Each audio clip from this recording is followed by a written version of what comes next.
الحمد لله رب العالمين وصلى الله وسلم وبارك على نبينا محمد وعلى آله وأصحابه أجمعين أما بعد.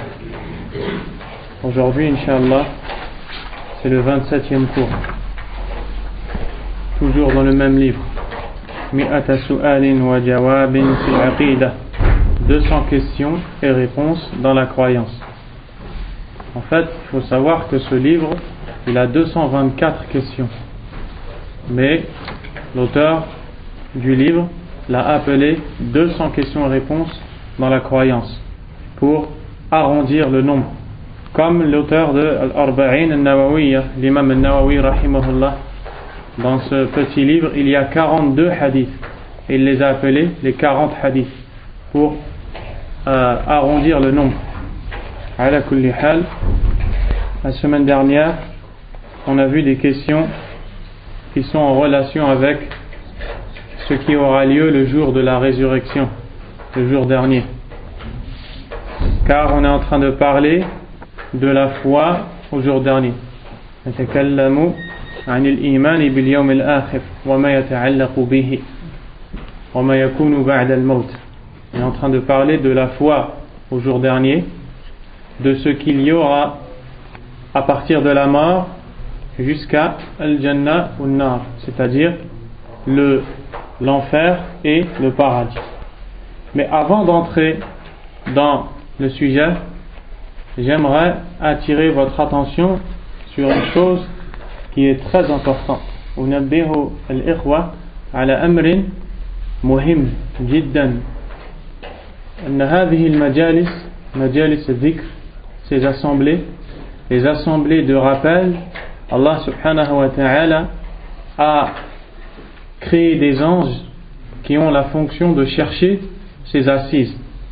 Et ces anges parcourent la terre pour chercher où sont les gens qui parlent du Coran et de la Sunna, où sont les gens qui parlent d'Allah subhanahu wa ta'ala.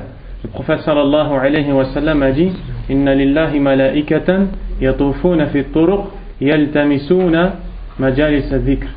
Allah a des anges qui ont pour mission de parcourir la terre à la recherche des assemblées de rappel. فإذا وجدوا قوما يذكرون الله تنادوا هلموا إلى حاجتكم. Et lorsqu'ils trouvent un peuple qui évoque Allah, ils s'appellent les uns les autres. Ils s'appellent les uns les autres et ils se disent: venez, on a trouvé ce qu'on cherche.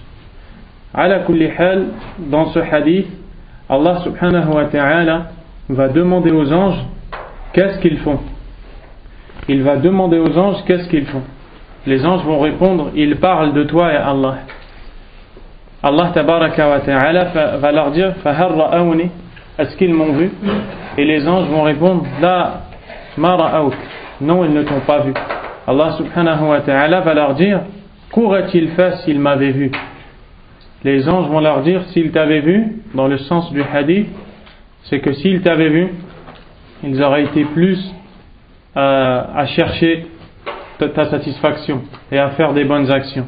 Allah va leur dire: qu'est-ce qu'ils demandent? Mada yas'aloun. Ils vont répondre: yas'alounaka al-jannah. Ils te demandent le paradis. Allah subhanahu wa ta'ala va leur dire: fahal ra'awha, est-ce qu'ils l'ont vu? Les anges vont répondre: ils ne l'ont pas vu. Allah subhanahu wa ta'ala va leur dire: s'ils avaient vu le paradis, qu'est-ce qu'ils auraient fait? Les anges vont leur dire que si ces gens-là avaient vu le paradis qu'ils recherchent, ils auraient fait encore plus d'actions, plus d'obéissance. Allah tabaraka wa ta'ala va leur dire: فَمِمَّا يَتَعَوَّذُونَ يَسْتَعِذُونَ مِنْ مَاذَا يَخَافُونَ مِنْ مَاذَا. De quoi, contre quoi recherchent-ils la protection? Les anges vont répondre: مِنَ النَّارِ, contre l'enfer. Allah subhanahu wa ta'ala va leur dire: وَهَلْ رَأَوْهَا, l'ont-ils vu? Est-ce qu'ils ont vu l'enfer? Les anges vont répondre: non, ils ne l'ont pas vu. Et Allah subhanahu wa ta'ala va leur dire, Allah tabaraka wa ta'ala va leur dire qu'est-ce qu'ils auraient fait s'ils avaient vu l'enfer. À ce moment-là, les anges vont répondre: s'ils avaient vu l'enfer, ils auraient eu encore plus de crainte pour toi et encore plus peur d'y entrer, c'est-à-dire par la désobéissance. Et Allah tabaraka wa ta'ala va leur dire: فَإِنِّي أُشْهِدُكُمْ أَنِّي قَدْ غَفَرْتُ لَهُمْ. Je vous prends donc à témoin que je leur ai pardonné les péchés. Ensuite, un ange dit, Ya Allah, fihim fulan, laysa minhum, innama ja'a li haja. Oh Allah, il y a parmi eux un tel, parmi les gens, qui ne fait pas partie d'eux, mais il n'est venu que pour un besoin. Il n'est pas venu pour écouter, il est venu pour quelque chose. Par exemple, quelqu'un qui vient chercher la clé de chez lui, chez son frère qui est dans l'assise, ou qui vient chercher quelque chose dans la mosquée, etc. Il n'est pas venu pour écouter. Mais quand il a vu des gens, il s'est assis, il a attendu la fin pour chercher son besoin. Allah tabaraka wa ta'ala va leur dire, Humul qawmu la yashqa bihim jalisuhum. Ils sont le peuple dont la compagnie n'est jamais triste. C'est-à-dire, les gens qui restent, les personnes qui viennent s'associer à ces gens-là, ne seront jamais tristes. C'est-à-dire, ils ont gagné la même chose qu'eux. Donc, tu comprends une chose. Si Allah subhanahu wa ta'ala a créé des anges et leur a donné le travail de rechercher les gens qui parlent de lui, c'est que ces assises-là, هذه المجالس عظيمة عند الله. Ces assises-là, elles sont grandes chez Allah. Elles ont une énorme importance chez Allah subhanahu wa ta'ala. Wallahu azza wa jal amarana bi ta'zim sha'airillah. Allah nous a ordonné d'avoir dans le cœur le sentiment de la grandeur des symboles d'Allah. Tout ce qui est dans la religion d'Allah, le musulman, il doit croire que c'est une chose immense. Quand il croit que c'est une chose immense, il doit lui donner un énorme respect. Et il doit avoir un certain comportement. Et dans des assises comme celle-ci, le musulman qui y vient et qui s'assoit, il doit avoir un comportement. Parce que dans une assise comme celle-là, on n'est pas au marché, on n'est pas au magasin, on n'est pas dans la rue. On est en train d'apprendre qu'est-ce qu'Allah nous dit. Et on est en train d'apprendre qu'est-ce que le prophète sallallahu alayhi wa sallam nous dit. Les compagnons du prophète radiyallahu anhum, lorsqu'ils écoutaient le prophète sallallahu alayhi wa sallam parler, ka'anna ala ru'usihim at-tayr. Et c'est comme si qu'il y avait des oiseaux sur leur tête, tellement qu'ils étaient concentrés. La ahad yatakallam. Donc on comprend qu'il y a un comportement à avoir, c'est le silence.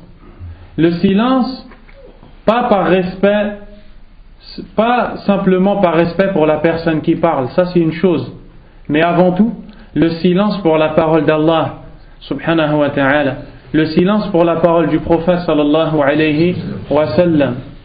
Et la deuxième chose qu'on peut tirer comme comportement qu'on doit avoir, si ces assises elles ont cette importance, c'est de ne pas aller s'appuyer sur les murs, de ne pas aller s'asseoir au fond de la mosquée ou à droite ou à gauche et de s'appuyer quand on est en bonne santé. On ne doit pas faire ça. On doit se rapprocher le plus possible de la personne qui parle. Le prophète sallallahu alayhi wa sallam, quand il parlait aux compagnons, quand il parlait aux sahaba radiyallahu anhum, les sahaba ils se mettaient devant eux. Et quand Jibril alayhi salam est venu voir le prophète alayhi salatu wa salam sous la forme d'un être humain, le prophète alayhi salatu wa salam dit فَأَسْنَدَ رُكْبَتَيْهِ إِلَى رُكْبَتَيْهِ وَضَعَ كَفَّيْهِ عَلَى فَخِذَيْهِ وَقَالَ يَا مُحَمَّدْ الْحَدِيث. Il nous dit que Jibril est venu pour apprendre la religion. Qu'est-ce qu'il a fait? Il a collé ses genoux contre les siens et il a posé ses mains sur ses cuisses. Et les savants de l'islam ont dit que هذا من أدب تعلم العلم. Ça fait partie des comportements à avoir quand on apprend, d'être proche de celui qui parle, d'être proche. Plus tu es proche, plus tu vas être concentré. Plus tu es loin, moins tu vas être concentré. Demande à ceux qui s'assoient tout le temps contre les murs au fond de la mosquée, qu'est-ce qu'ils ont compris du dars? Ils ont compris 5% ou 2%. Et les 2% qu'ils ont compris, ils les ont mal compris. Vous savez pourquoi? لأن الإنسان الذي لا يعظم شعائر الله سبحانه وتعالى الله لا يملأ قلبه علما. Celui qui n'estime pas les symboles d'Allah, celui qui n'a pas dans le cœur la grandeur de la parole d'Allah subhanahu wa ta'ala et de la parole du prophète alayhi salatu wa salam, Allah ne met pas dans son cœur la science. لأن الله عز وجل يعطيك العلم على قدر ما يكون في قلبك من التعظيم لشعائره. Allah te donne de la science en fonction de ce que tu as dans ton cœur comme immense respect pour sa parole et pour la parole du prophète alayhi salatu wassalam. Demain, si tu as un rendez-vous pour une chose importante dans ce bas monde, wallahi, tu ne vas pas t'asseoir au fond de la salle. Si tu as un entretien pour le travail, tu ne vas pas aller t'appuyer contre le mur.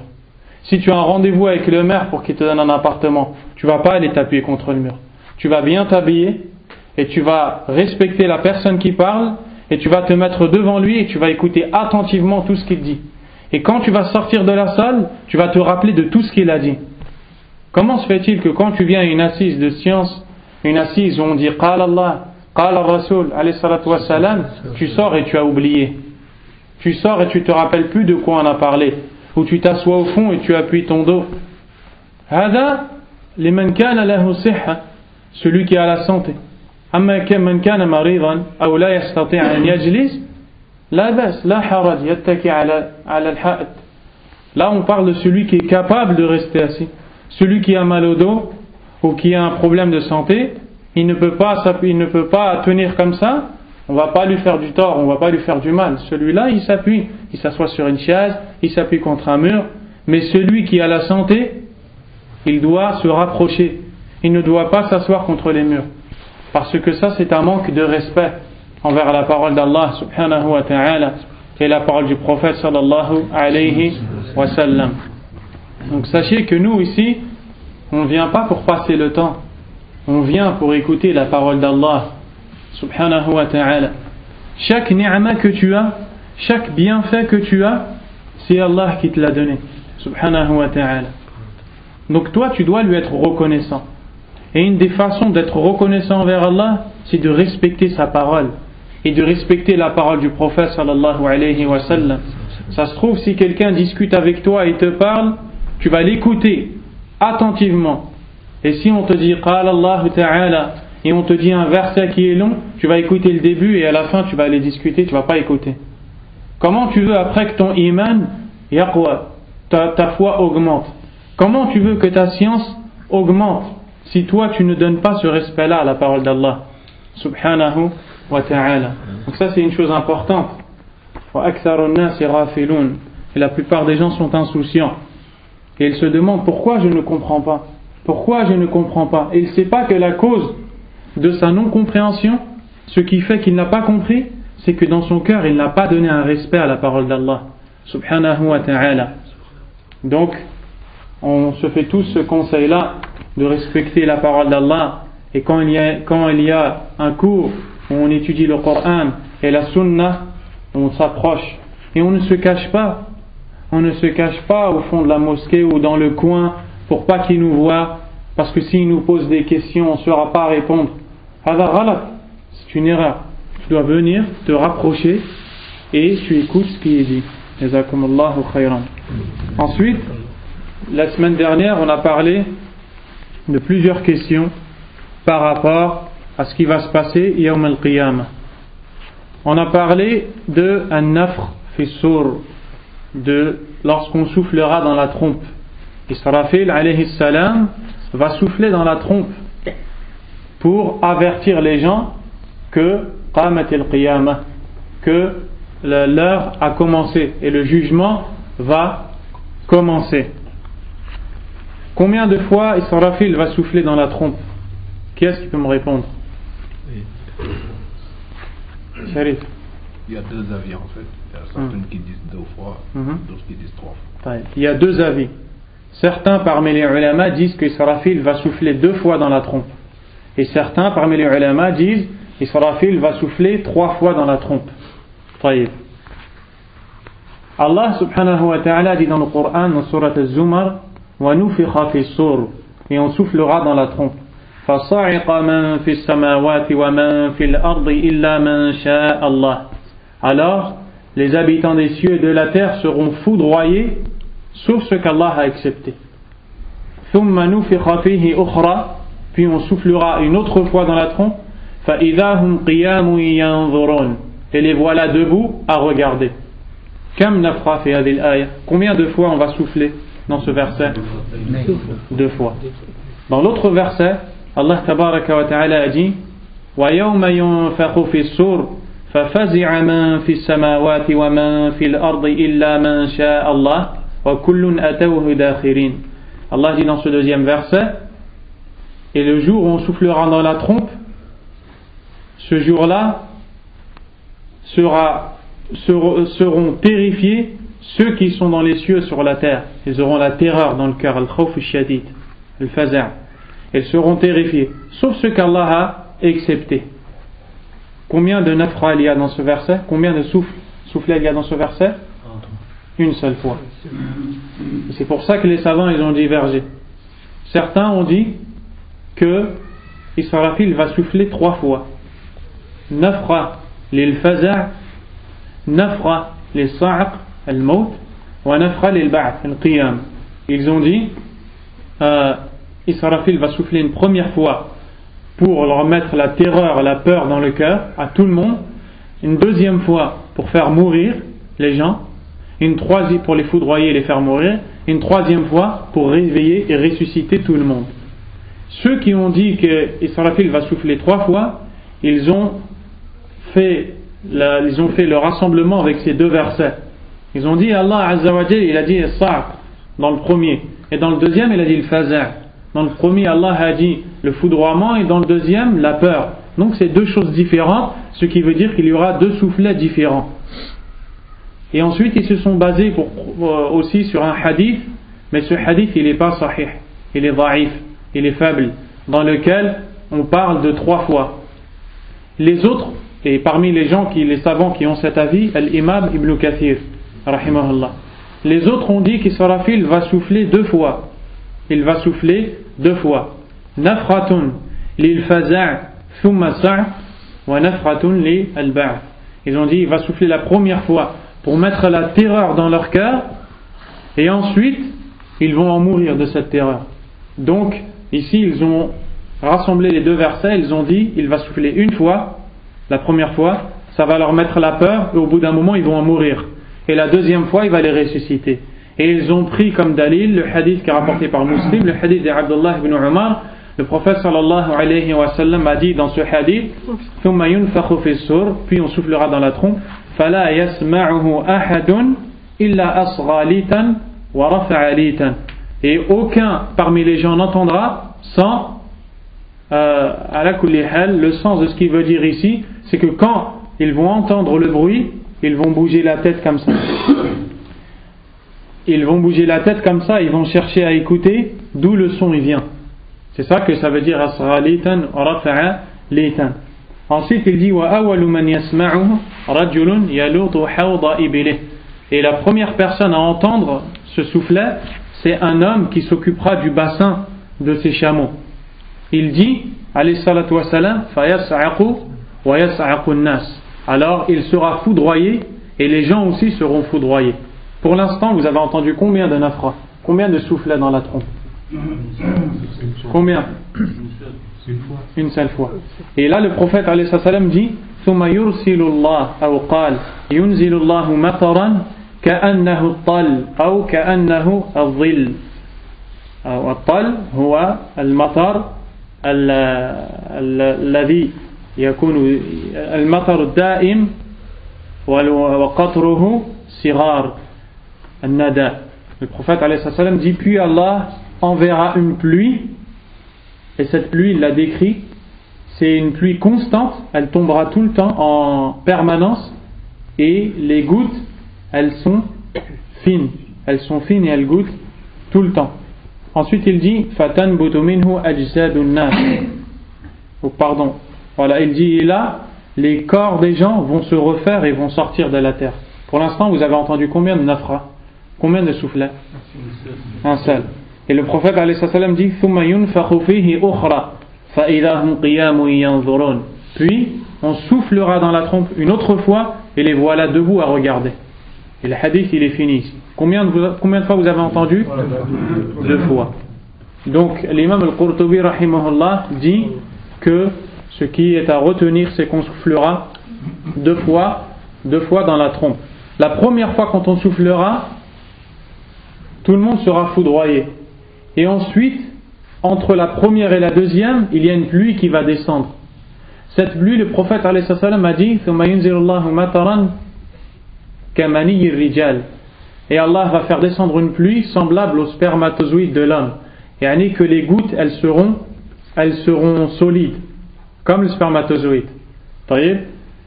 Et après, les corps, ils vont sortir de la terre.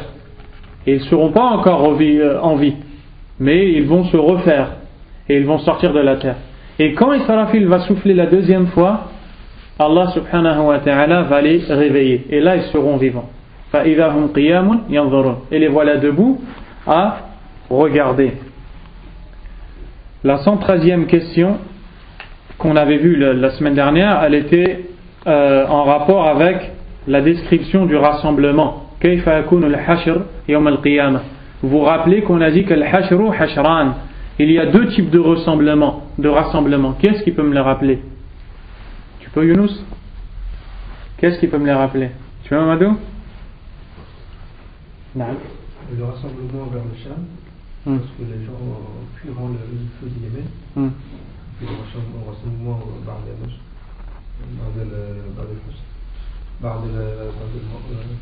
vers le Qiyamah. Exactement. على كل حال, il y a deux hashar. الحشر الأول يكون في الدنيا نار تخرج من بلدة عدن في اليمن فتحشر الناس إلى أرض الشام. هذا قبل الساعة، قبل مجيء الساعة، قبل القيامة. ثم بعد الفصل بينهم بعد الحساب حشر الناس إلى الجنة والمجرمين إلى النار. Il y a deux rassemblements. Le premier, c'est le rassemblement qui va être causé par le feu qui sortira de Aden, une ville au Yémen, et qui poussera les gens jusqu'au Sham, vers la Syrie, la Palestine. Et c'est parce que c'est là-bas qu'il y aura le hisab, le jugement, comme le prophète a dit. Et le deuxième rassemblement, c'est après le jugement, le rassemblement des gens au paradis, des pieux, et le rassemblement des criminels, des pervers, des désobéissants en enfer. Ensuite, il nous a décrit avec le Coran et la Sunna que les gens se diviseront en trois. Al-Muqarrabun, Ashabul Yamin, Ashabul Shimal. Les plus rapprochés, ceux qui sont les plus pieux, Atqa nas wa afdalun nas, Al-Anbiya, Al-Sahaba, Wal-Ulama, et la ghayrihim, les prophètes, les compagnons des prophètes, les savants et les gens les plus pieux. Ashab al-Yamin, les gens de la droite, qui sont aussi des gens du paradis mais à un degré inférieur au premier. Aqallu daraja mina al-muqarrabin. Et ensuite, les gens de la gauche. Ashab al-nar. Ayadan billah min al-nar. Ensuite, on a vu plusieurs versets et on a vu le hadith de Abu Huraira, alladhi rawahu al-Bukhari wa Muslim, qui est rapporté par le Bukhari et Muslim, dans lequel le prophète sallallahu alayhi wa sallam a dit يحشر الناس على ثلاث طرائق أي على ثلاث طرق طريق للمقربين طريق لأصحاب اليمين طريق لأصحاب الشمال. Les gens seront ressuscités ou rassemblés dans trois voies, c'est-à-dire une voie pour les gens rapprochés, une autre pour les gens de la droite, une autre pour les gens de la gauche. On vient de voir que le hashru hashran, il y a deux rassemblements. De quel hashr le prophète alayhi salam nous parle ici? Hein? C'est qui a répondu? Qu'est-ce qui a répondu? Du premier rassemblement. Alladhi yakunu fi dunya, celui qui aura lieu fi dunya, dans ce bas monde. Et le prophète alayhi salam dit raghibin rahibin, ay halun nas yawm al-qiyamah raghibun rajun rahmatallah rahibun khaifun min azabillah. Et ce jour-là, ils seront pleins d'espoir en la miséricorde d'Allah et de peur du châtiment d'Allah subhanahu wa ta'ala. Ensuite il dit, et là je vais corriger une erreur que j'ai faite la semaine dernière, wa thnani ala ba'ir wa thalathatun ala ba'ir wa arba'atun ala ba'ir wa ashratun ala ba'ir. معنى هذا أن 10 يتناوبون في البعير، يأتي واحد ثم ينزل، يأتي الثاني ينزل، يأتي الثالث، وهكذا. الأربعة كذلك يتناوبون ويتعاقبون. Et dans le hadith, le prophète alayhi salam dit 2 seront sur un chameau, 3 sur un chameau, 4 sur un chameau, 10 sur un chameau. La semaine dernière, je vous ai dit que ils seront les 4 sur un chameau, les 2 sur un chameau, les 10 sur un chameau, les 3 sur un chameau. Et ce n'est pas ça. Après révision et vérification, j'ai vu qu'en vérité, ils seront 10 à se prêter un chameau. Un descendra, le deuxième arrivera, le deuxième descendra, le troisième arrivera, etc. Pareil pour les 3, pareil pour les 2. Ils ne seront pas en même temps sur le chameau, comme je vous ai dit la semaine dernière. Donc n'oubliez pas ça. Ensuite, le prophète alayhi salam dit وَتَحْشُرُ بَقِيَّتَهُمُ النَّارِ, et le feu rassemblera le reste des gens. تَقِيلُ مَعَهُمْ حَيْثُ قَالُوا الْقَيْلُولَ, et ce feu sera avec eux lorsqu'ils feront al-qaylula, c'est-à-dire le repos, la sieste. Le feu restera à côté d'eux, de sorte à ce qu'ils ne puissent pas faire marche arrière. Il dit وَتُصْبِحُ مَعَهُمْ حَيْثُ أَصْبَحُوا, et ce feu sera avec eux au matin. وَتُمْسِي مَعَهُمْ حَيْثُ أَمْسَوْا, et ce feu sera avec eux aussi au soir. Ce rassemblement est celui qui aura lieu dans ce dunya. Ce n'est pas celui du Yawm al-Qiyamah. Et ça, c'est le dernier signe. آخر علامات الساعة. آخر علامات الساعة حشر الناس بالنار إلى أرض الشام. Et le dernier signe de la fin des temps, c'est le rassemblement des gens par le feu qui les poussera jusqu'au Sham et qui sortira du Yémen. Et c'est la parole de l'imam al-Nawawi rahimahullah et Ibn Hajar. Dans l'explication de ce hadith, ils ont dit que c'est le dernier signe de la fin des temps et que dès que ça s'arrêtera, alors on soufflera dans la trompe. Et là, ça répond à la question posée la semaine dernière par rapport à est-ce que cela arrivera après que Israfil va souffler dans la trompe ou avant. En fait, ça arrivera juste avant. Dès que les gens seront rassemblés à cet endroit, Israfil soufflera dans la trompe.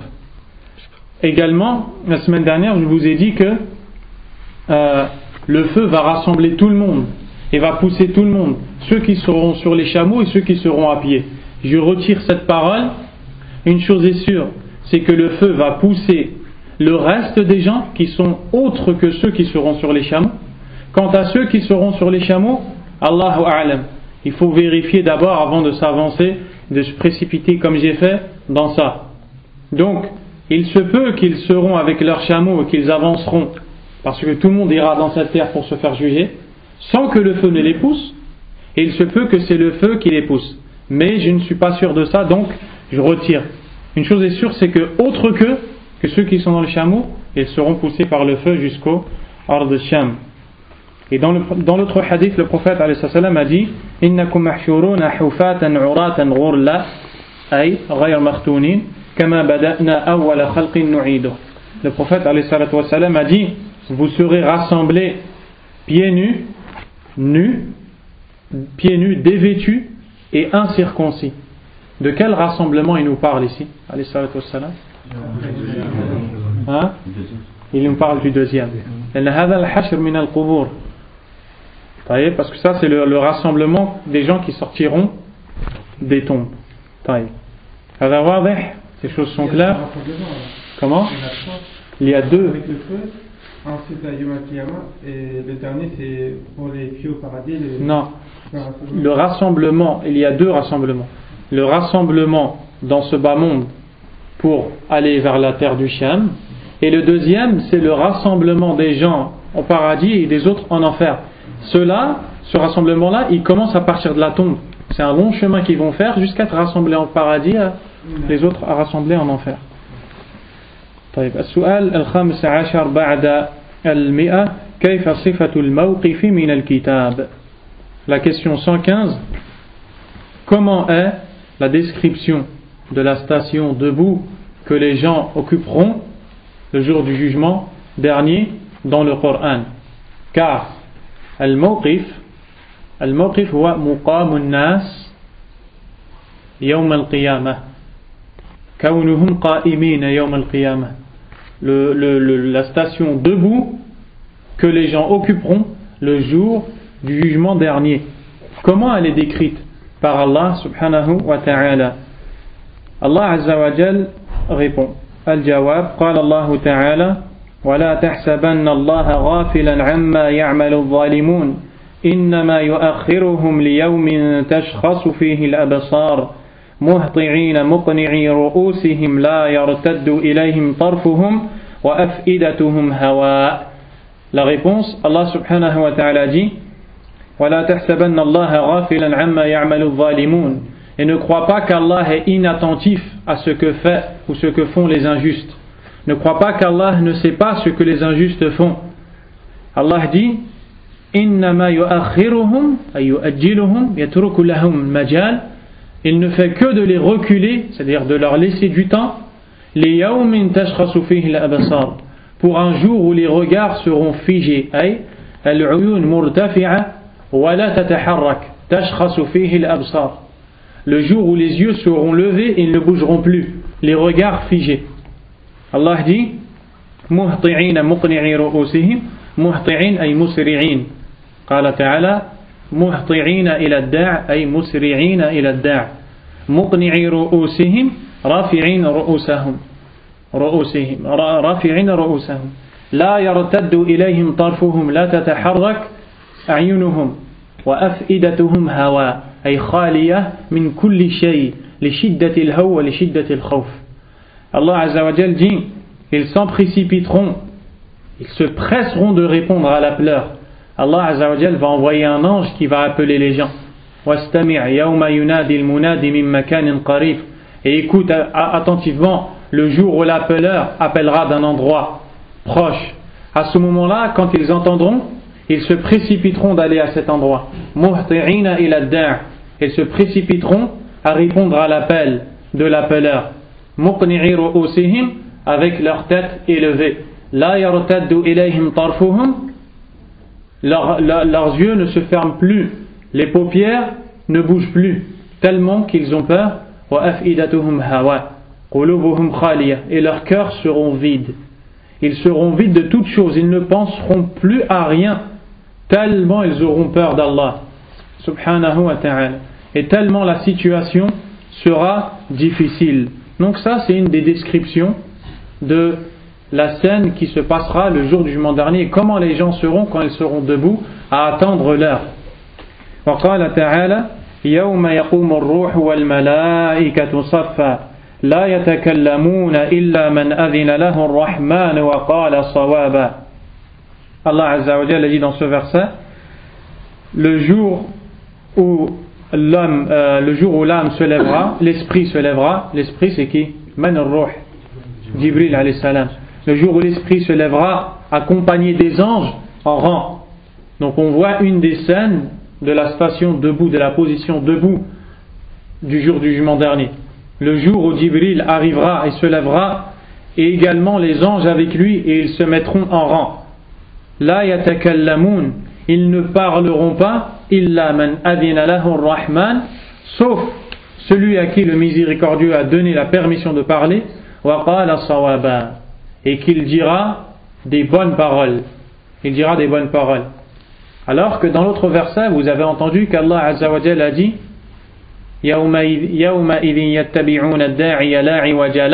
ce jour-là, ils répondront à l'appel de l'appeleur. Et les voix se rabaisseront devant le miséricordieux. Et tu n'entendras que du chuchotement. Tu n'entendras que du chuchotement. Et en rassemblant les versets, on voit que personne ne parlera sauf ceux à qui Allah va donner la permission de parler. Et ceux qui parleront, ils le feront à voix basse et en chuchotant, et ils ne diront que le haqq, ils ne diront que la vérité. وقال تعالى وأنذرهم يوم الآزفة إذ القلوب لدى الحناجر كاظمين ما للظالمين من حميم ولا شفيع يطاع. Allah a dit dans ce verset, et avertis-les. À qui il parle? يخاطب من الآن؟ من المخاطب في الآية؟ À qui Allah parle? Au prophète sallallahu alayhi wa sallam. أنذرهم أنذر من؟ أنذر الناس منهم قريش وغيرهم من الكفار. Avertis-les, donne-leur l'avertissement. يوم الآزفة وهو يوم القيامة. الآزفة أي أنه قريب. يوم الآزفة اليوم القريب. le jour proche. Avertis-les de l'arrivée de ce jour-là. إذ القلوب لدى الحناجر كاظمين أي ساكتين. Allah Azza wa Jal dit, lorsque les cœurs arriveront jusqu'au cou ou bien jusqu'aux gorges, et ils se tairont, ils ne parleront plus. Est-ce que les cœurs vont vraiment monter jusqu'aux gorges? Est-ce que les cœurs vont réellement monter jusqu'à la gorge ou pas? Non. Qu'est-ce que ça veut dire alors? Hein? La peur. Exactement. C'est al-khawf. Al-khawf al-shadid, ils auront une peur tellement forte qu'ils vont en sentir l'effet dans leur gorge. Et ça, c'est une chose qu'on peut voir dans ce bas monde. On voit quelqu'un qui dit j'ai tellement eu peur que je l'ai senti à la gorge. Yani, il a senti dans sa gorge al-khawf, la peur. Donc ce jour-là, ils auront tellement peur que la peur va remonter jusqu'à leur gorge. Et c'est une chose qui est arrivée fi dunya ma'a sahaba radiyallahu anhum, avec les compagnons. Allah dans surat al-Ahzab, il dit وَبَلَغَتِ الْقُلُوبُ الْحَنَاجِرَ وَتَظُنُّونَ بِاللَّهِ الظُّنُونَ. Lors de la bataille des coalisés, les ennemis, quand ils sont venus autour de la ville de Médine pour attaquer le prophète alayhi salatu wassalam, et les sahaba radiyallahu anhum, Allah a dit vos cœurs ont atteint les gorges. Et vous avez tellement eu peur que vous l'avez ressenti dans vos gorges. Karimin sakitin, ils ne parleront pas. Ma lidh-dhalimin min hamim wala shafi'in yuta'. Et les injustes n'auront pas d'amis ce jour-là, et ils n'auront pas non plus d'intercesseur obéi qui sera écouté. Donc personne ne pourra intercéder pour les injustes. Man hum adh-dhalimun alladhina la shafi'a lahum. Qui sont les gens, qui sont les injustes qui n'ont personne pour intercéder pour eux? Les mécréants associataires. Allah Azza wa Jalla a dit wal kafiruna hum adh-dhalimun. Et les mécréants sont les injustes. Donc les injustes qui sont les mécréants ce jour-là n'auront personne pour intercéder pour eux. وقال تعالى في يوم كان مقداره 50,000 سنة. Allah nous parle de la durée du jugement, ou plutôt de la durée du temps où les gens resteront debout à attendre leur jugement. Combien de temps? 50 000 ans. 50 000 ans. Taïb, on a vu dans un hadith, ils attendront 50 000 ans avant qu'Allah subhanahu wa ta'ala ne fasse commencer le jugement. Ils iront voir les prophètes. Ils iront voir qui en premier? Adam alayhi salam. Ils lui diront khalaqakallahu biyadayhi. Allah t'a créé de ses mains. Ensuite ils vont lui dire va demander à Allah de commencer le hisab. Ama tara ma nahnu fi. Ne vois-tu pas la situation dans laquelle on est? Qu'est-ce qu'Adam va répondre? Il va dire nafsi, nafsi, mon âme, moi-même, je ne m'occupe que de moi-même. Ensuite il va dire itu nuhan awwala rasulin ba'athahu Allahu ila ahli al-ard. Allez voir Nuh, le premier messager qu'Allah a envoyé aux gens de la terre. Ensuite ils vont aller voir Nuh. Nuh va leur répondre la même chose. Ensuite ils vont aller voir Ibrahim, ils vont aller voir Moussa, Isa et Mohammed en dernier sallallahu alayhi wa sallam.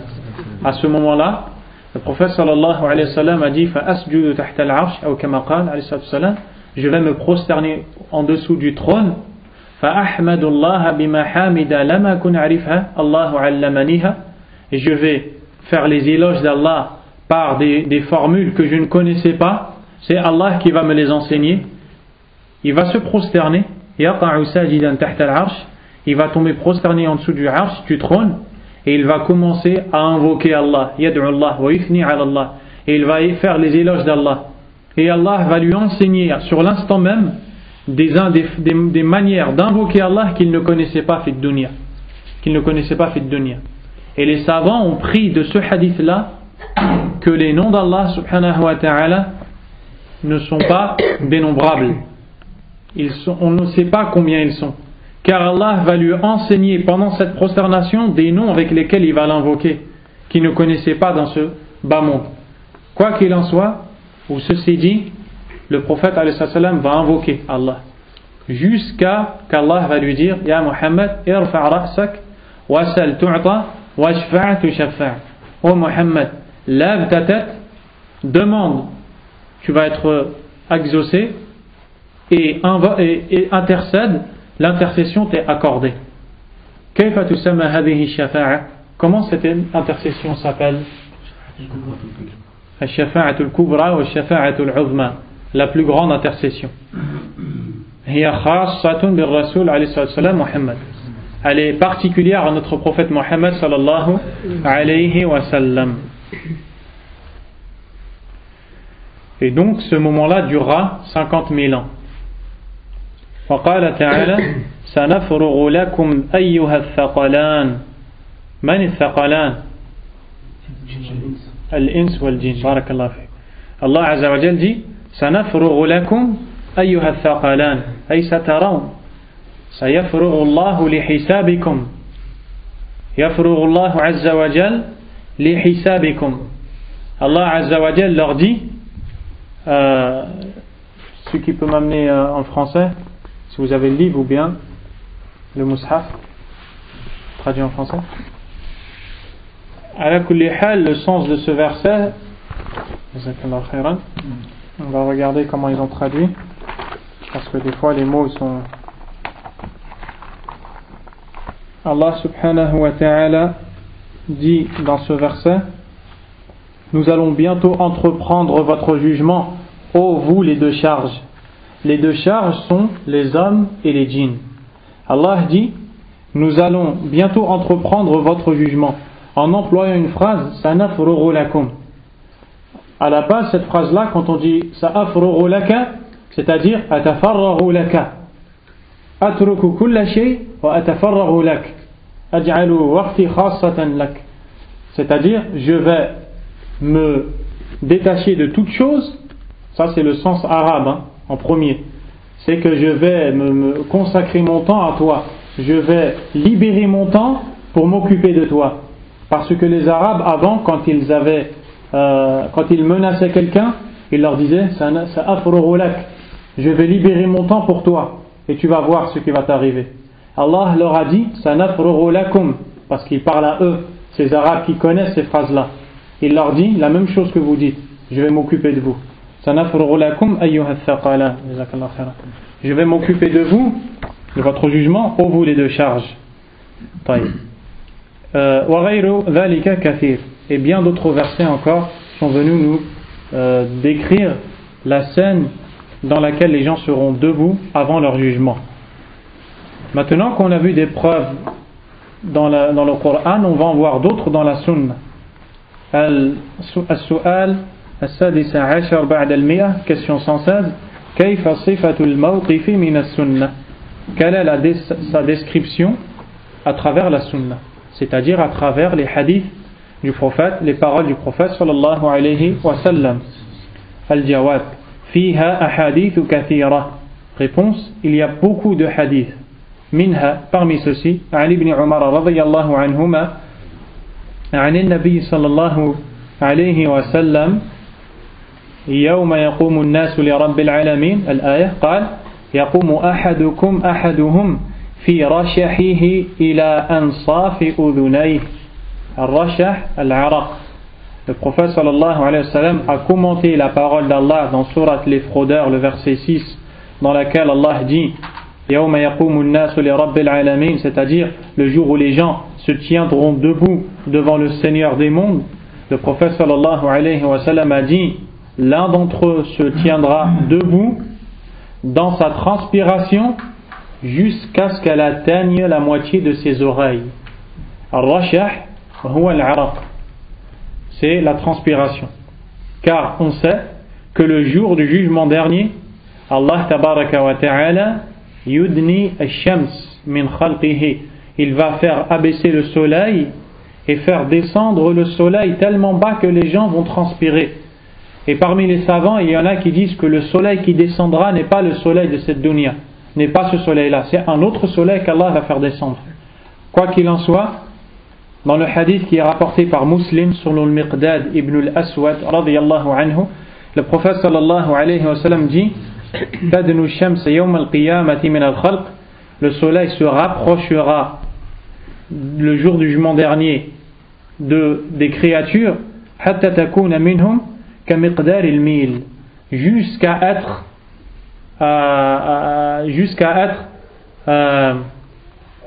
comme al-mil. Al-mil, c'est 1 km 600. 1600 mètres. Ce qu'on appelle al-mil. Le maïs en anglais. Al-mil, c'est 1 km 600. C'est une distance. Celui qui a rapporté le hadith, dans le hadith dit, je ne sais pas s'il parlait, quand il disait du mil, de la distance, ou de ce qu'on utilise pour mettre le kuhul dans les yeux, qui est une chose petite. Mais certains des ulama disent que ce dont il parle ici, c'est la distance. C'est-à-dire que le soleil va descendre à 1 km 6 des gens. 1 km 6 ou 1 km 7 à peu près des gens. À un point où les gens vont transpirer. Et les gens vont transpirer en fonction de leurs actions. D'accord? Parmi ces gens, il y en a qui transpireront jusqu'aux chevilles. Et parmi eux, certains vont transpirer jusqu'aux genoux. Et d'autres vont transpirer jusqu'aux hanches.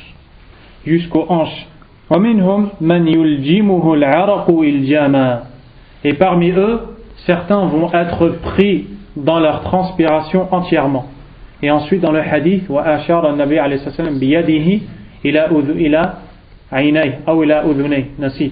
et ensuite il a montré avec sa main les oreilles ou bien les yeux, pour dire que ça arrivera jusqu'à là.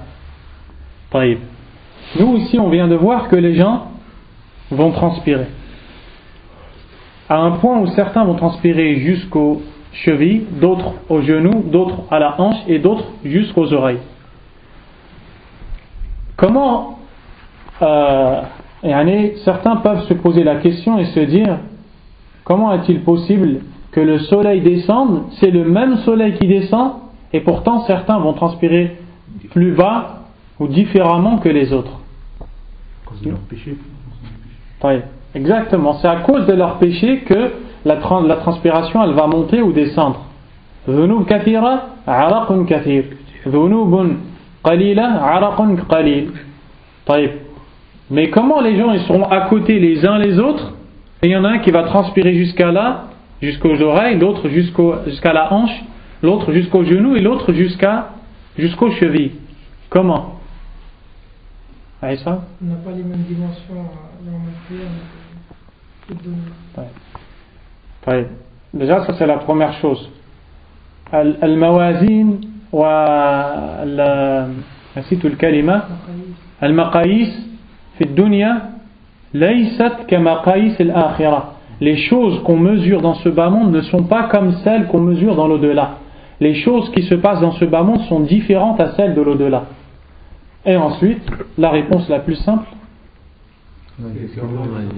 Inna Allah ala kulli shay'in qadir. Des fois, ça ne sert à rien de réfléchir trop. Inna Allah yaf'alu ma yasha wa huwa ala kulli shay'in qadir. Tabaraka wa ta'ala. Allah est capable de tout. Wa hadith Abi Hurayra radiyallahu anhu أن رسول الله صلى الله عليه وعلى آله وسلم قال يعرق الناس يوم القيامة حتى يذهب عرقهم في الأرض 70 ذراعا ويلجمهم حتى يبلغ آذانهم.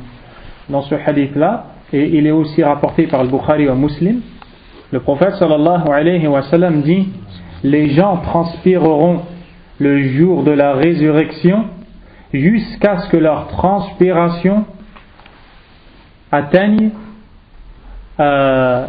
70 coudées. Qu'est-ce que ça veut dire 70 coudées? 35 mètres. Al-Zira', ce qu'on appelle la coudée, c'est 50 cm à peu près. Al-Zira', c'est ça. La coudée, c'est ça. L'avant-bras. la main jusqu'au coude. Ça fait à peu près 50 cm. Donc ça fait 70 coudées, 35 mètres. Ensuite, donc ils vont transpirer jusqu'à ce que leur sueur, leur transpiration atteigne 70 coudées, 35 mètres. D'accord?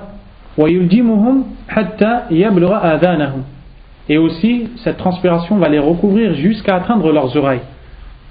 Il y a un problème et il me faut la réponse. Le prophète sallallahu alayhi wa sallam a dit, leur transpiration va atteindre 35 mètres. Est-ce que les gens ils mesurent 35 mètres? La personne la plus grande, elle va mesurer 2 mètres 20. Allez, on va dire 2 mètres 20. Si vous voulez, 2 mètres 30. D'accord? Et ici, il dit sa transpiration va atteindre 35 mètres, 70 coudées. Et ensuite, on a vu dans ce hadith-là aussi à la fin, qu'elle va arriver à leurs oreilles. Comment répondre à ça? Attends. C'est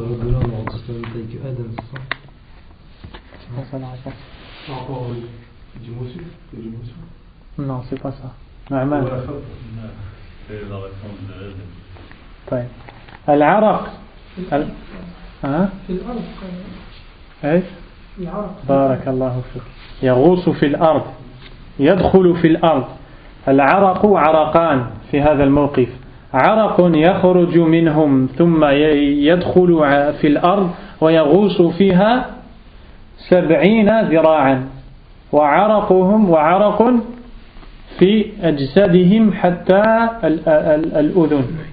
Donc il y a deux transpirations. Celle qui va tomber de leur corps jusqu'à rentrer à 35 mètres en dessous de la terre, et celle qui va sortir de leur corps jusqu'à rester au maximum aux oreilles. Vous avez compris? Et c'est comme ça qu'on répond à ceux qui ont eu l'ambiguïté à cause de laquelle ils ont rejeté ce hadith qui est rapporté par le Bukhari et Muslim. Ils ont dit ce hadith n'est pas correct. Pourquoi? Parce que si on dit que la transpiration va atteindre 35 mètres, les gens seront noyés dans Bahr al-Araq. Ils seront dans un océan de transpiration. Et à ce moment-là, ça ne sert plus à rien de dire qu'il y en a qui vont transpirer jusqu'aux chevilles, aux genoux, à la hanche et aux oreilles. Ceux-là, ils ont mal compris ce hadith. Car en fait, le hadith nous dit qu'il y a la transpiration qui va rentrer dans la terre dans une distance de 35 mètres et l'autre qui va arriver au maximum aux oreilles. Le hadith maintenant devient clair. Ce hadith est rapporté dans le Bukhari et Muslim. Il y a plein d'autres preuves encore. السؤال السابع عشر بعد المئة. Question 117.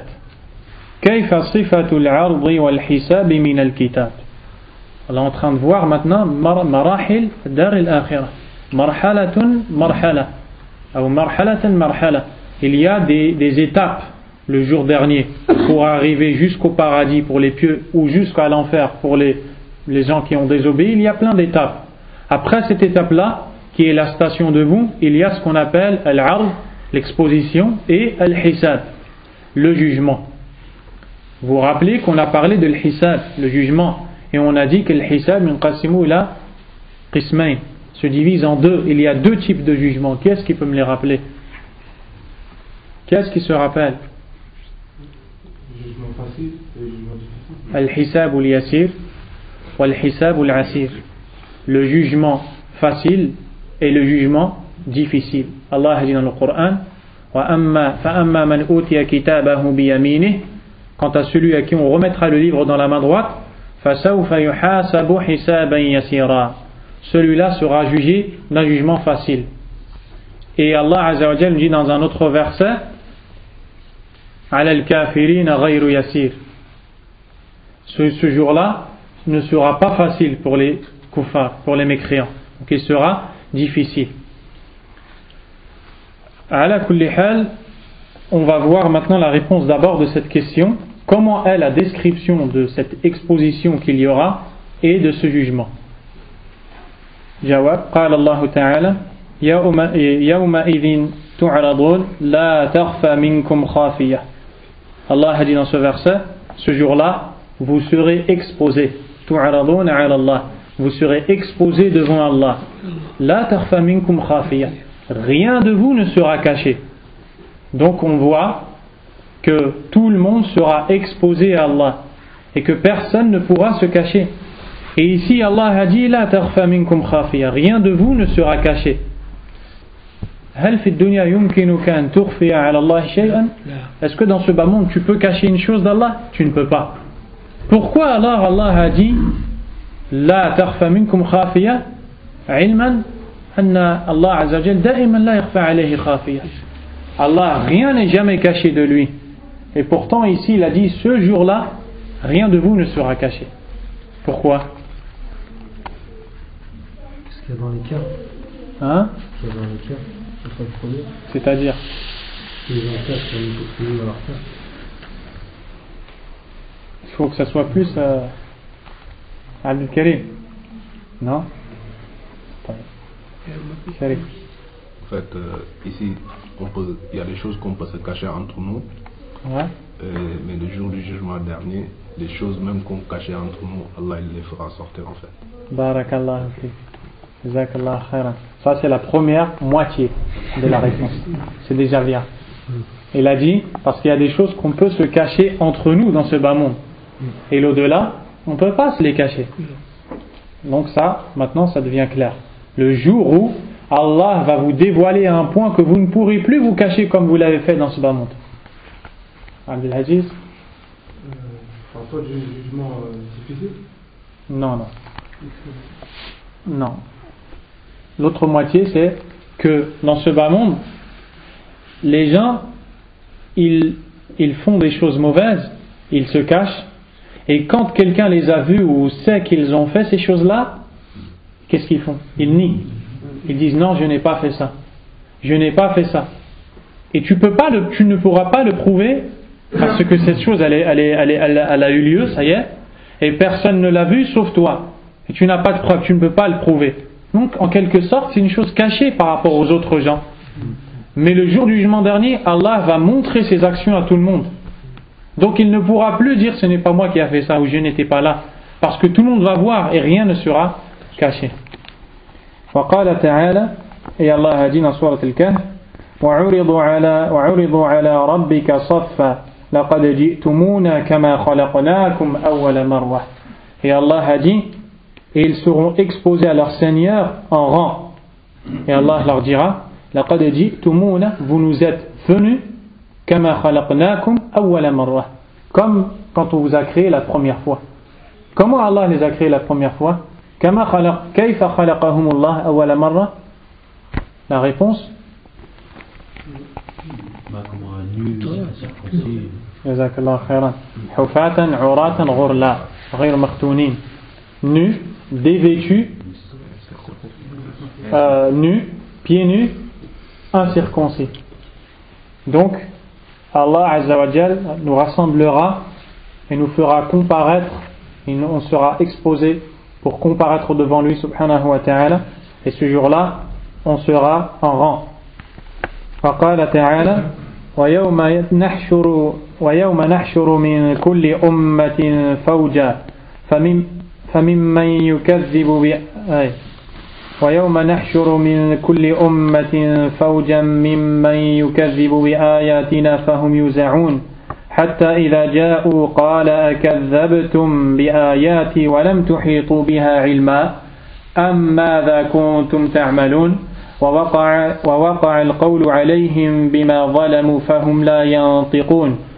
Allah Azza wa Jalla a dit dans Surat An-Naml, et le jour où on les rassemblera, ou plutôt le jour où on rassemblera de chaque communauté un groupe parmi ceux qui démentaient nos versets, et ils seront rassemblés. Donc Allah Azza wa Jalla ici il nous dit que le jour du jugement dernier, il va rassembler de chaque communauté un groupe de gens qui ont démenti les versets d'Allah subhanahu wa ta'ala, jusqu'à ce qu'ils vont venir pour comparaître devant Allah, et Allah Azza wa Jalla va leur dire akadzabtum bi ayati wa lam tuhitu biha ilma, avez-vous démenti mes versets alors que vous n'en aviez pas la connaissance? Avez-vous démenti mes versets alors que vous n'en aviez pas la connaissance? Am madha kuntum ta'malun, ou bien que faisiez-vous alors? Et Allah dit وَوَقَعَ الْقَوْلُ عَلَيْهِمْ بِمَا ظَلَمُوا فَهُمْ لَا يَنْطِقُونَ. Et la parole se réalisera contre eux à cause de leur injustice, et alors ils ne parleront plus. On vient de voir dans un verset que certains vont parler. لا يتكلمون إلا من أذن له الرحمن. إذن يتكلمون الذين أذن لهم الرحمن. Ils ne parleront pas sauf ceux à qui Allah a donné, le miséricordieux a donné la permission de parler. Et ici, فَهُمْ لَا يَنْطِقُونَ. Ils ne pourront pas parler. Donc il n'y a pas de contradiction. لَا تَنَاقُضْ بَيْنَ آيَاتِ الْقُرْآنِ. Il n'y a pas de contradiction entre les versets du Coran.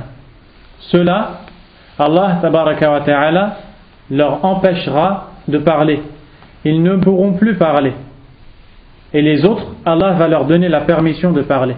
Allah a dit au sujet de ces gens-là qu'ils ne pourront plus parler, Yawma'idin la yantiqun. Ce jour-là, ils ne parleront pas. Et Allah Azza wa Jalla a dit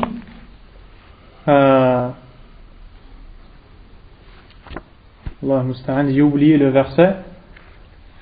Je ne sais plus c'est quel verset que je voulais dire. Allahu a'lam. Si ça revient, je vous le dis. وقال تعالى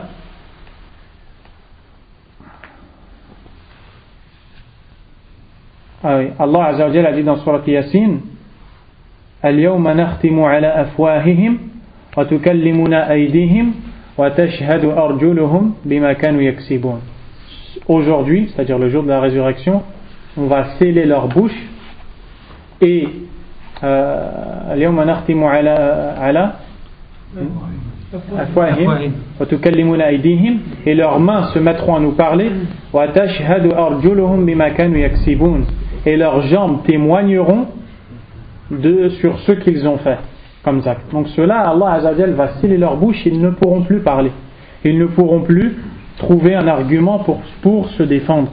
وقال تعالى يومئذ يصدر الناس أشتاتا ليروا أعمالهم فمن يعمل مثقال ذرة خيرا يره ومن يعمل مثقال ذرة شرا يره. Allah a dit dans Surat Az-Zalzala, le tremblement, ce jour-là, les gens apparaîtront en groupe pour que leur soient montrés leurs actes. Les gens ils viendront en groupe et Allah tabaraka wa ta'ala va leur montrer leurs actions. Ils vont voir ce qu'ils ont fait. Et personne ne va oublier ce jour-là. Combien d'actes on a fait? On a oublié ce qu'on a fait. Mais le jour où Allah nous montrera et nous rappellera ce qu'on a fait, personne ne pourra dire je ne me rappelle pas avoir fait ça. Au contraire, tout le monde se rappellera des actes qu'il a fait. Et ce jour-là, Allah nous dit, quant à celui qui a fait du bien, fût-ce du poids d'un atome, il le verra. Et celui qui a fait du mal, du poids d'un atome, il le verra. Et certains ont dit comme un grain de maïs. Ala kulli hal, même si les actes ils sont petits, même si ce que tu as fait c'est petit, toi tu as oublié, ce jour-là Allah il va te le montrer et tu vas t'en rappeler. Wa qala ta'ala, et Allah a dit فَوَرَبِّكَ لَنَسْأَلَنَّهُمْ أَجْمَعِينَ عَمَّا كَانُوا يَعْمَلُونَ. Allah a dit, et par ton Seigneur nous allons les interroger, nous allons tous les interroger عَمَّا كَانُوا يَعْمَلُونَ, au sujet de leurs actes et de ce qu'ils ont fait. Donc Allah subhanahu wa ta'ala nous enseigne qu'il va nous interroger subhanahu wa ta'ala sur nos actions. وقال تعالى وقفوهم إنهم مسؤولون, et arrêtez-les car ils seront interrogés. Donc le jour du jugement dernier, les gens seront interrogés par Allah subhanahu wa ta'ala. وغيرها كثيرة, et d'autres versets encore sont nombreux dans ce sens. السؤال الثامن عشر بعد المئة, question 118. عليكم السلام. كيف صفة ذلك من السنة? Quelle en est la description dans la sunna, c'est-à-dire dans les hadiths? La description, nous sommes toujours en train de parler de la description du jugement et de la comparution devant Allah, de l'exposition devant Allah Azza wa Jalla.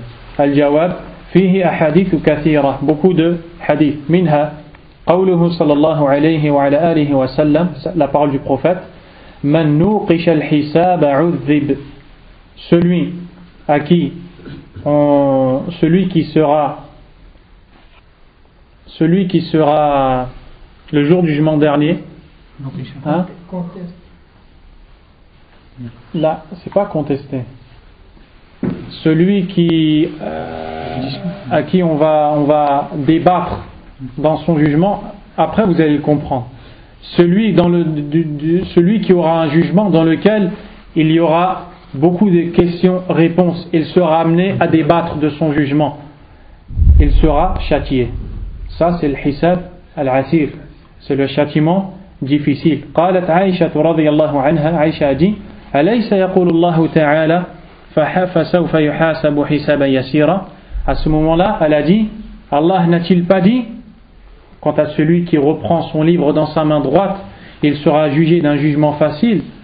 قال النبي عليه الصلاة والسلام ذلك العرض. Ceci est l'exposition, c'est-à-dire celui qui sera jugé du jugement facile. Et on va voir après dans l'explication dans le hadith après. قال صلى الله عليه وسلم, حديث رواه البخاري ومسلم, يجاء بالكافر يوم القيامة فيقال له أرأيت لو كان لك ملء الأرض ذهبا أكنت تفتدي به فيقول نعم فيقال قد سئلت ما هو أيسر من ذلك وفي رواية فقد سألتك ما هو أهون من هذا وأنت في صلب آدم ألا تشرك بي فأبيت إلا الشرك. Allah Azza wa Jal, le prophète alayhi salam, nous dit qu'Allah subhanahu wa ta'ala fera venir le mécréant le jour de la résurrection et lui dira: si tu avais autant ou plutôt si tu avais tout ce que la terre peut supporter, tout ce que la terre peut contenir, si tu avais dans ta possession tout ce qu'il y a sur terre, le donnerais-tu en rançon pour qu'Allah te préserve de l'enfer? Le mécréant ce jour-là répondra oui. Allah va lui dire: regarde où tu vas aller, en enfer. Si tu avais toute la terre et tout ce qu'il y a dans la terre, aujourd'hui tu voudrais le donner en échange pour pas entrer en enfer? Il va répondre oui. Allah Azza wa Jal va lui dire: on t'a demandé ce qui est bien moindre que ça, on t'a demandé une chose plus simple que ça, on t'a demandé de ne pas associer Allah et tu n'as fait que lui associer. Subhanahu wa ta'ala. Ce jour-là, Allah Azza wa Jal va faire revenir tout at-tawhid wa shirk. كل شيء يرجع يوم القيامة إلى أهمية التوحيد وخطر الشرك. Toutes les choses vont revenir à la fin en fonction de l'importance du tawhid, le monothéisme, et la gravité de l'association. Allah va lui dire: tu voudrais donner toute la dunya pour sortir de l'enfer ou pour ne pas y entrer? Il va répondre oui. Allah va lui dire: je ne t'ai demandé qu'une seule chose, bien moindre que tout ça. Il y avait bien moins d'efforts à faire que les efforts à faire pour avoir tout le bas monde. Il fallait juste ne pas faire de shirk. Et tu n'as voulu faire que du shirk. Donc regardez encore une fois l'importance de tawhid et la gravité de shirk.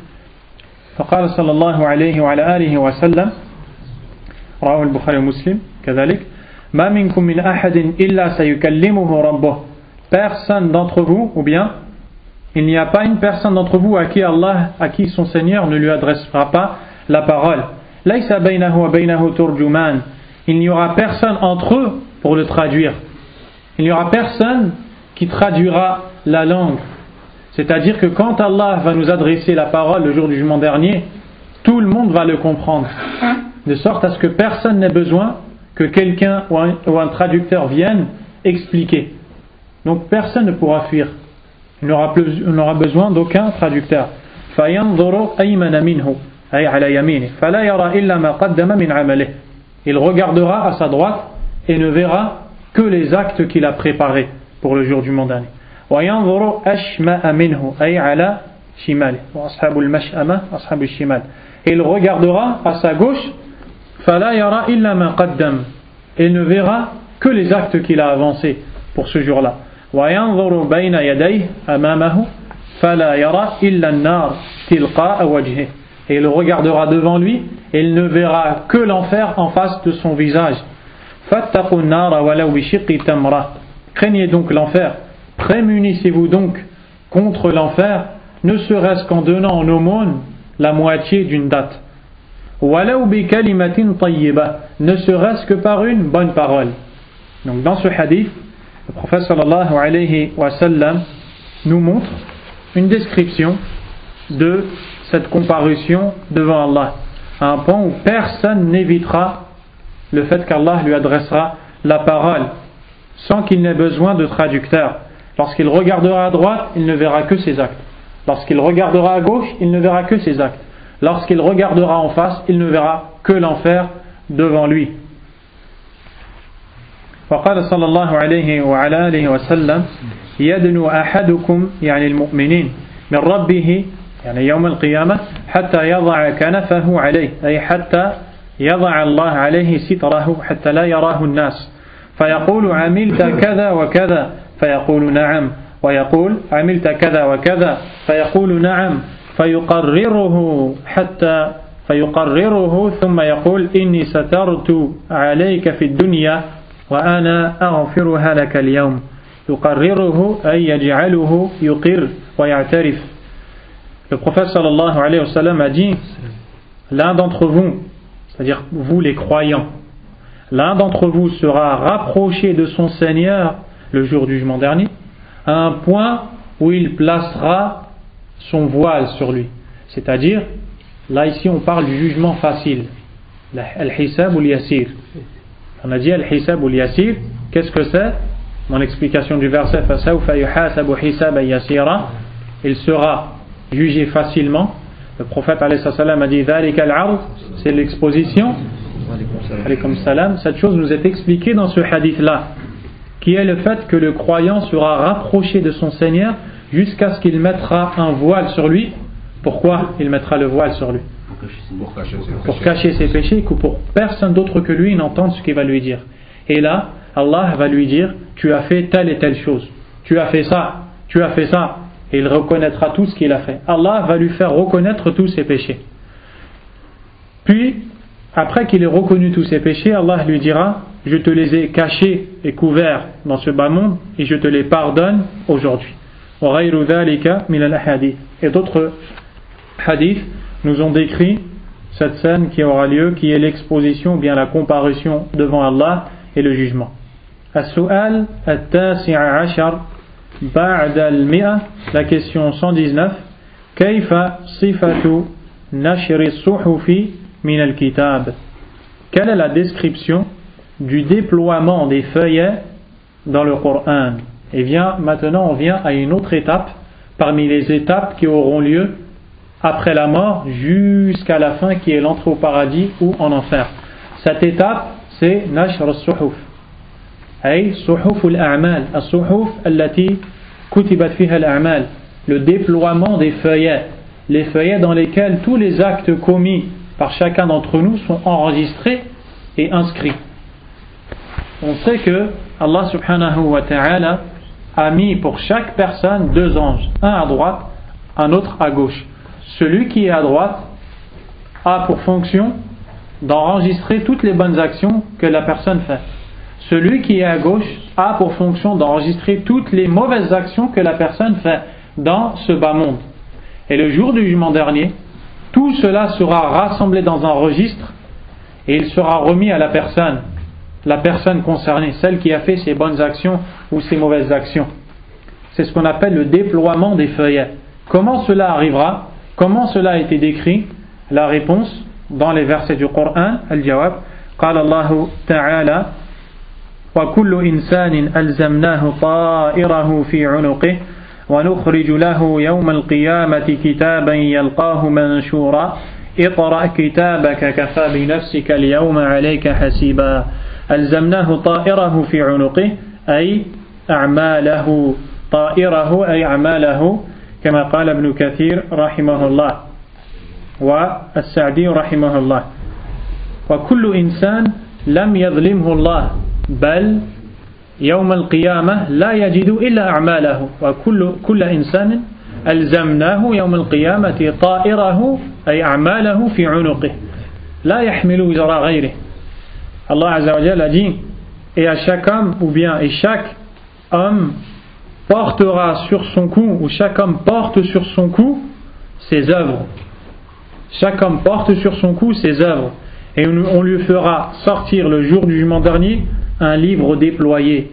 Un livre déployé. Et on lui dira, lis ton livre, car aujourd'hui tu te suffis comme comptable à toi-même. Donc on voit qu'Allah Azza wa Jal ne va faire d'injustice à aucun de ses serviteurs, car il a mis dans le cou de chacun ses actes et ses œuvres, et personne ne portera le péché d'un autre. Personne ne portera le péché d'un autre. Et le jour du jugement dernier, un livre lui sera déployé dans lequel tous ses actes sont enregistrés. Et il lui sera dit, lis ton livre aujourd'hui, tu te suffis comme propre comptable pour toi-même. Donc ça c'est une des descriptions du déploiement des feuillets. وقال تعالى وإذا الصحف نشرت وهذا واضح. Et Allah a dit, et lorsque les feuillets seront déployés, c'est-à-dire le jour du jugement dernier. وقال تعالى ووضع الكتاب فترى المجرمين مشفقين مما فيه ويقولون يا ويلتنا ما لهذا الكتاب لا يغادر صغيرة ولا كبيرة إلا أحصاها ووجدوا ما عملوا حاضرا ولا يظلم ربك أحدا. Allah Azza wa Jalla a aussi dit, et le livre sera posé. De quel livre on parle ici? Le livre des œuvres, c'est-à-dire le livre de chacun sera remis à chacun. Dans ce livre, ces œuvres qui ont été enregistrées lui seront montrées. Et ce jour-là, tu verras les criminels pleins de peur à l'idée de savoir qu'ils récupéreront leur livre, et ils diront, malheur à nous, malheur à nous. Qu'est-ce que ce livre a à ne rien oublier? Il n'oublie rien des actions, qu'elles soient petites ou grandes. Au contraire, il les a toutes enregistrées. Et ils trouveront leurs actions présentes. Et ton Seigneur ne fera d'injustice à personne. وقال تعالى فأما من أوتي كتابه بيمينه فيقول هاؤم اقرءوا كتابيه إلى قوله الخاطئون سورة الحاقة. Et aussi Allah Azza wa Jalla a dit concernant la manière avec laquelle la personne récupérera son registre d'action et son livre d'œuvre, Allah a dit, quant à celui à qui on remettra le livre dans la main droite, il s'écrira Ha'um. Et cette expression est une expression avec laquelle la personne montre la joie immense qu'elle a. À un point, elle s'écrira et elle dira Ha'um pour attirer l'attention des gens. C'est comme si que je vous disais Ha'um. Je crie comme ça pour attirer votre regard, et ensuite je vous dis, par exemple, j'ai réussi telle et telle chose. Je vous annonce une bonne nouvelle. Donc cette personne à qui on remettra son livre dans la main droite s'écrira et dira Ha'um, iqra'u kitabiyah. Tenez, lisez mon livre. Inni dhanantu anni mulaqin hisabiyah. J'étais certain de rencontrer mon jugement. Fahuwa fi 'ishatin radiyah. Et on va terminer là, parce que ça clignote. Donc je termine juste le verset. Donc celui-là, il récupérera son livre dans sa main droite et il sera heureux. Et dans le verset de Surat la déchirure, quant à celui à qui on remettra le livre dans la main droite, il sera jugé d'un jugement facile. Quant à